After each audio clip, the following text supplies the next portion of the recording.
My parent filed legal action when I wouldn't sell my dead husband's house for my stepbrother's startup. I taught them a lesson they'll never forget. Claire, you're being selfish.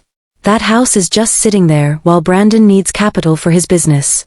Mom, David left that house to me and the kids. It's our home. Your stepfather and I are prepared to take legal action if you won't be reasonable about this. Legal action? You want to sue me for my own house?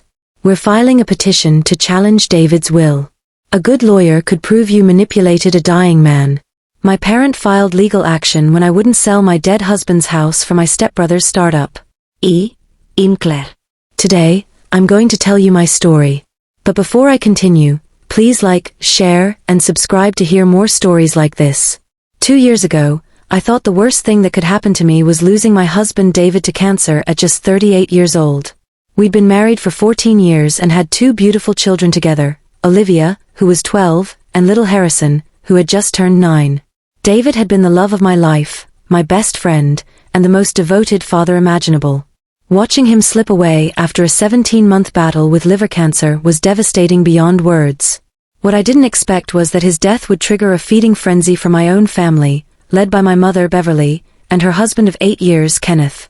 From the moment we returned from David's funeral, they began circling like vultures, making increasingly bold suggestions about how I should restructure my life now that I was a widow with 2 children. Their concern seemed touching at first, but it quickly became clear that their interest wasn't in my well-being. It was in David's life insurance payout and the equity in our family home in suburban Denver, Colorado. My mother had always been somewhat self-centered, but her marriage to Kenneth had amplified her worst qualities. Kenneth brought his adult son Brandon into our blended family, and Beverly immediately adopted Brandon as her golden child, lavishing attention and resources on him while treating my needs as secondary. Brandon was 31, charming in a superficial way, and completely incapable of supporting himself despite having every advantage handed to him. Over the years, I'd watched Beverly and Kenneth bail Brandon out of one failed venture after another. There was the food truck business that folded within 6 months, the social media consulting agency that never acquired a single client, and the cryptocurrency investment scheme that lost their entire investment. Each failure was followed by elaborate explanations about market conditions and bad timing, never acknowledging that Brandon lacked the work ethic and business acumen to succeed at anything. During David's illness, my focus had been entirely on supporting my husband through treatment and helping our children cope with the reality that their father was dying. Beverly and Kenneth had been peripherally supportive, occasionally helping with childcare or bringing casseroles, but I was too consumed with grief and medical appointments to pay much attention to their underlying motivations. David had been meticulous about his estate planning. Knowing that his diagnosis was terminal and wanting to ensure that Olivia, Harrison, and I would be financially secure after his death, he'd updated his will, increased his life insurance coverage, and made sure all our assets were properly titled to transfer to me without probate complications. The house had been David's pride and joy, a beautiful 5-bedroom colonial in an excellent school district that we'd bought when Olivia was a toddler. He'd spent years upgrading and improving it, turning it into the perfect family home with a spacious backyard where the kids could play and a converted basement where he'd built an elaborate workshop that Harrison adored. The mortgage was completely paid off thanks to David's life insurance, and the house was now worth approximately $850,000 in the current market. For the first few months after David's death, Beverly and Kenneth seemed respectful of my need to grieve and adjust to single parenthood. They would visit occasionally, help with yard work, and take the kids for occasional outings to give me some alone time. I was grateful for their support and didn't question their frequent comments about the size of the house or how much work it must be to maintain such a large property by myself. The first direct suggestion came about 8 months after David's funeral, when Beverly casually mentioned that I might want to consider downsizing to something more manageable. She pointed out that the house had 5 bedrooms when I only needed 3, and that the maintenance costs and property taxes were probably a burden on my budget. She knew perfectly well that David's life insurance had left us financially comfortable, but she framed her suggestion as practical advice about managing my resources wisely. When I explained that the house was Olivia and Harrison's home, and that I had no intention of uprooting them during an already traumatic period, Beverly seemed to accept my decision gracefully. But over the following weeks, she began making more pointed comments about how much equity was tied up in real estate that wasn't generating any income. She started suggesting that I could invest the money from a house sale and potentially earn more than the property would appreciate over time. The real agenda became clear when Brandon suddenly started showing up to family dinners with elaborate business plans for his latest entrepreneurial venture. He developed an idea for an app that would revolutionize grocery shopping by using artificial intelligence to predict what customers needed before they ran out. He had spreadsheets, projections, and testimonials from potential investors who were supposedly eager to fund his brilliant concept. The only problem was that Brandon needed $520,000 in startup capital to develop the app, hire programmers, and launch a marketing campaign. He'd already approached several legitimate investors who had politely declined, and traditional bank loans weren't an option given his history of business failures. Beverly and Kenneth had already contributed $70,000 of their retirement savings, but they didn't have access to the kind of money Brandon needed to make his vision a reality. That's when the family pressure campaign began in earnest. Beverly started having heart-to-heart conversations about how I was sitting on hundreds of thousands of dollars in home equity, while my stepbrother struggled to launch a business that could support his growing family. She pointed out that Brandon had a wife expecting their first child and needed stable income, while I was just maintaining a large house that I didn't really need. Kenneth joined the effort by offering to help me find a smaller, more practical home in a less expensive neighborhood. He claimed to have connections in the real estate industry who could help me sell quickly and avoid paying full commission fees. He presented this as a generous offer to help his stepdaughter, but it was obvious that he was trying to expedite a sale that would benefit his son. The manipulation escalated when they started involving Olivia and Harrison in their campaign. During visits, they would make comments about how much fun it would be to live in a smaller house where mom didn't have to work so hard to keep everything clean.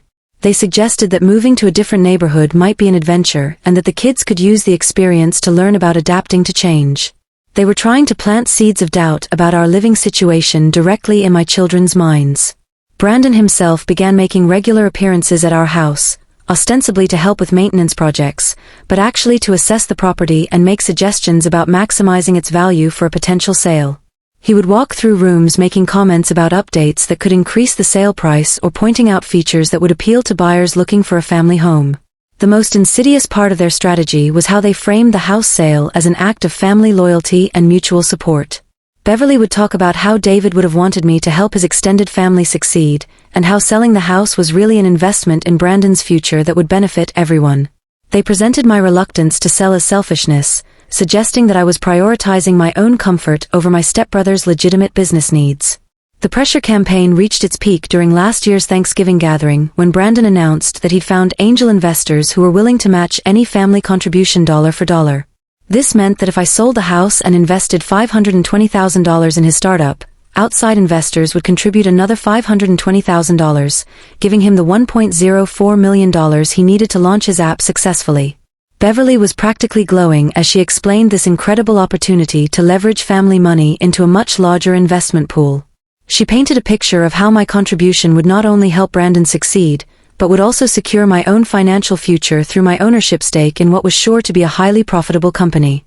When I pointed out that I wasn't interested in high-risk investments and preferred the security of home ownership for my children, Kenneth became visibly frustrated. He started questioning my understanding of basic financial principles, suggesting that I was being overly conservative because I didn't understand how wealth building really worked. He implied that David would be disappointed in my lack of ambition and vision. That's when the real confrontation began, right there in front of Olivia and Harrison as they played with their Thanksgiving leftovers and watched football on TV. "Claire, you're being selfish. That house is just sitting there while Brandon needs capital for his business," Beverly declared, her voice rising with frustration. "Mom, David left that house to me and the kids. It's our home," I replied, trying to stay calm for the children's sake. "Your stepfather and I are prepared to take legal action if you won't be reasonable about this," she threatened, dropping any pretense of family concern. "Legal action? You want to sue me for my own house?" I asked, hardly believing what I was hearing.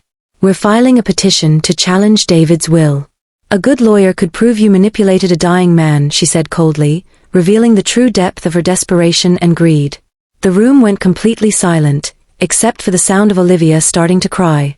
Harrison looked confused and scared, not understanding why Grandma was yelling at Mommy about their house. I realized in that moment that my own mother was willing to traumatize my children and destroy our family relationships to get money for her stepson's latest business scheme. I told Beverly and Kenneth to leave immediately and not to contact us again until they were ready to apologize for their threats and manipulation. They stormed out, claiming that I was being unreasonable and that they were only trying to help the family succeed. Brandon followed them, but not before making a comment about how I'd regret missing this opportunity when his app made millions. Over the next few weeks, I kept expecting them to calm down and realize how inappropriate their behavior had been. Instead, I received a formal legal notice that Beverly and Kenneth had retained an attorney to challenge David's will on the grounds that I had exercised undue influence over him during his final illness. They claimed that David's decision to leave everything to me was evidence that I had manipulated him when he was vulnerable and unable to make sound decisions. The legal petition was filled with lies and distortions designed to paint me as a gold-digging wife who had isolated David from his family and manipulated him into disinheriting other relatives who deserved a share of his estate. They claimed that David had originally intended to leave money to help support Beverly in her retirement, and that I had convinced him to change his will to benefit only me and my children. The accusations were not only false, but deeply hurtful. David had never intended to leave money to Beverly. He barely tolerated her and Kenneth, and he'd been concerned about their obvious favoritism toward Brandon. His will had been drafted by an experienced estate attorney, witnessed by multiple people, and clearly reflected his priorities and values.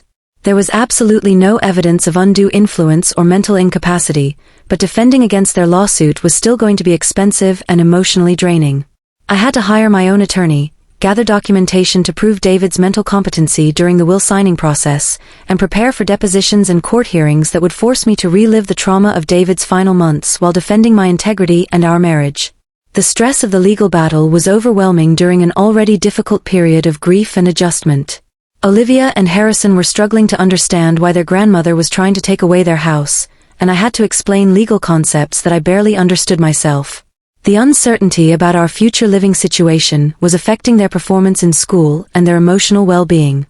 Meanwhile, Brandon was actively promoting his app idea to other potential investors, using the pending lawsuit as leverage to suggest that family money was already committed to the project. He was essentially spending my house proceeds before he'd even won the right to access them, creating additional pressure for a quick resolution to the legal dispute. The depositions revealed the full extent of Beverly and Kenneth's financial desperation and their long-term plan to access David's estate for Brandon's benefit.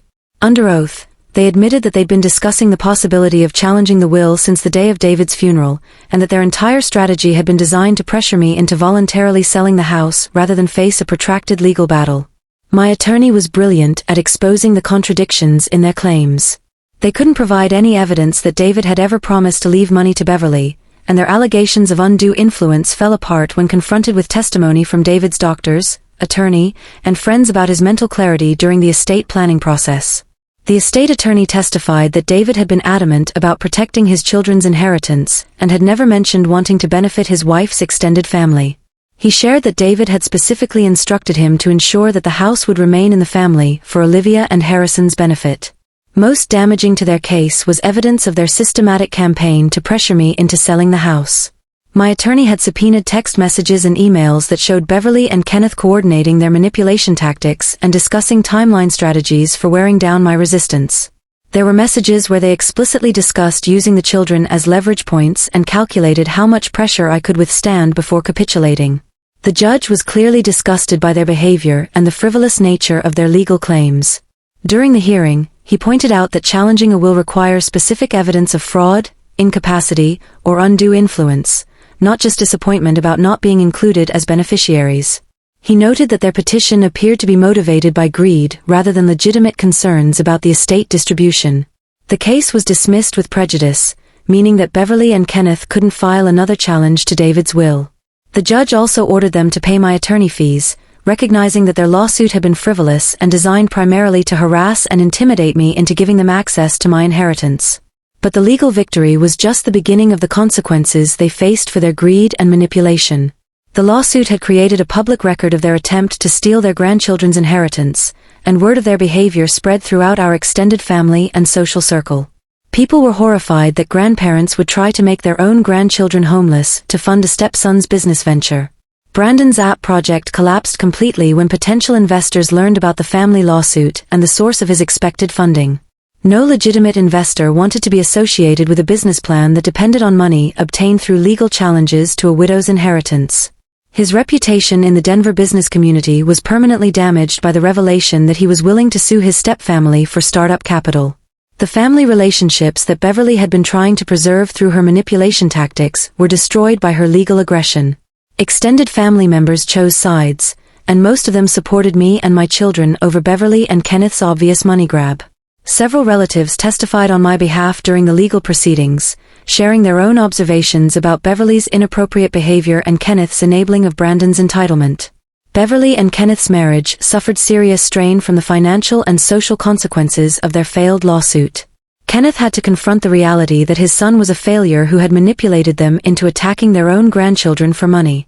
Beverly had to face the fact that she'd chosen her stepson over her daughter and grandchildren, permanently damaging relationships that could never be repaired. The legal fees from their unsuccessful challenge consumed most of their remaining retirement savings, leaving them in a much more precarious financial position than when they started. They'd gambled their financial security on a meritless lawsuit and lost everything, while I remained securely in the home that David had wanted his children to inherit. Brandon moved to Austin with his wife and baby after his business reputation was destroyed by the lawsuit revelations. The angel investors who had promised to match family contributions withdrew their offers once they learned about the legal challenges and Brandon's history of failed ventures. His dreams of entrepreneurial success collapsed along with his relationship with his father and stepmother. Olivia and Harrison were initially confused and hurt by their grandmother's behavior, but they've gradually healed from the trauma with the help of family therapy. They understand now that their house is truly their home and that no one can take it away from them. The legal victory gave them a sense of security about their future that has helped them continue processing their grief over losing their father. I've built a strong support network of friends and extended family members who rally around us during difficult times. The experience taught me to recognize manipulation and threats early and to respond with firm boundaries rather than trying to appease people who have shown themselves to be unreasonable and greedy. The house that Beverly and Kenneth tried so hard to force me to sell has continued appreciating in value, and it remains the perfect home for Olivia and Harrison as they grow up. David's careful planning has ensured that they'll have stable housing throughout their childhood and resources for college when the time comes. His legacy is their security and happiness, not funding for his stepfamily's get-rich-quick schemes. Beverly and Kenneth eventually reached out with a half-hearted apology, but the damage was done. I've maintained strict boundaries with them, allowing supervised visits with the children only during major holidays and only when they agree not to discuss finances or business ventures. They know that one misstep will result in complete estrangement. I've also made sure to update my own estate planning documents to explicitly protect Olivia and Harrison's inheritance from any future challenges.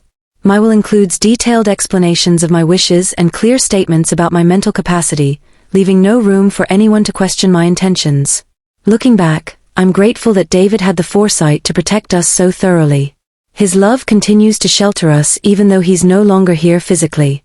The house isn't just a structure with walls and a roof, it's the embodiment of his commitment to our family and his determination to provide security for his children no matter what happened to him. If your own parents sued you to force you to sell your deceased spouse's house to fund their stepchild's business venture, would you ever be able to forgive them? Or are some betrayals simply unforgivable?